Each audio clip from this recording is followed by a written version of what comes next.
What is going on, Falafel Embryos? I'd first off like to apologize for my mental lapse last week. Sometimes when things are not going your way, you just need to hit some things. Evan, I'm sure you are very, very familiar with that. And so that's what I was doing. Took out a little anger, feel a lot better, feel good heading forward into these final 5 weeks of the regular season. And I just wanted to talk a little bit about the relegation and how that is going to work. If you are the one that finds yourself at the bottom of the standings in 5 weeks at the end of the regular season, do not worry because you still have those final 3 weeks to earn your way out of the bottom of the barrel, essentially. Those final 3 weeks during the playoffs, while the top six are in the playoffs, the bottom six are still fighting to make sure that you do not lose your last 3 games and find yourself at the bottom of those standings. So just make sure you don't stop playing at the end of these at the regular season if you don't make the playoffs. You are not entirely safe. So if you are, have the worst record at the end of 16 weeks, you are going to be out of the league. If there is a tie, the person with the least amount of points scored with the lowest record will be out of the league. And just wanted to make sure everyone was aware of that. Be sure to ask if you have any questions, all right? So we will give out the Week 8 awards and then look forward into Week 9. We've got first up the Higher Than a Kite award going to Caveman this week with 131.9 points. Tom Brady, Jordan Reed, and Matt Forte score 73.3 points alone just between the three of them. So pretty good scoring day for you there, Caveman. Sloppiest girl in the bar this week is Mr. Meeseeks with 66.2 points. 0.1 point combined from three of his starters. Caveman's three guys that I mentioned would have been enough to beat Mr. Meeseeks this week. Who Let You In goes to Dead Duck with a 38.2 point win over Fantasy Insider. Had Dead Duck started only Aaron Rodgers, Theo Riddick, Ezekiel Elliott, and Adam Vinatieri, he would have beaten Fantasy Insider this week. So pretty good output from those guys.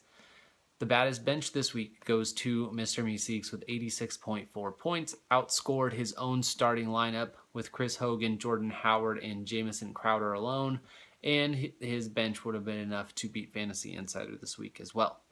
Not even supposed to be here today. This award goes to Nicktar at 1-6. He defeats 4-3 Mr. Meeseeks, so a bit of an upset there. Basically, anytime I win a game, I'm going to be winning this award this year. So I'm a little jealous of Nicktar at the moment. Tighter Than a Crab's Vagina. This one goes to CB's 5.7 point win over Evan. The only game that was a single digit difference. So not really difficult to hand that award out this week. Next up, we've got the Milk Was a Bad Choice Award. I couldn't find any, any player that wasn't started that if they were, they would have flipped the script in any of these games. So everyone that could have helped you win wouldn't have mattered. So last up, we've got the fucking Chuck Norris Award going to JJ Knight, 114.9 points, and he loses to Caveman. Only would have lost to two other people, and of course, sucks. Sucks when you do that, when you're the highest scoring guy or one of the highest scoring guys and you still take the loss. So that one goes to him.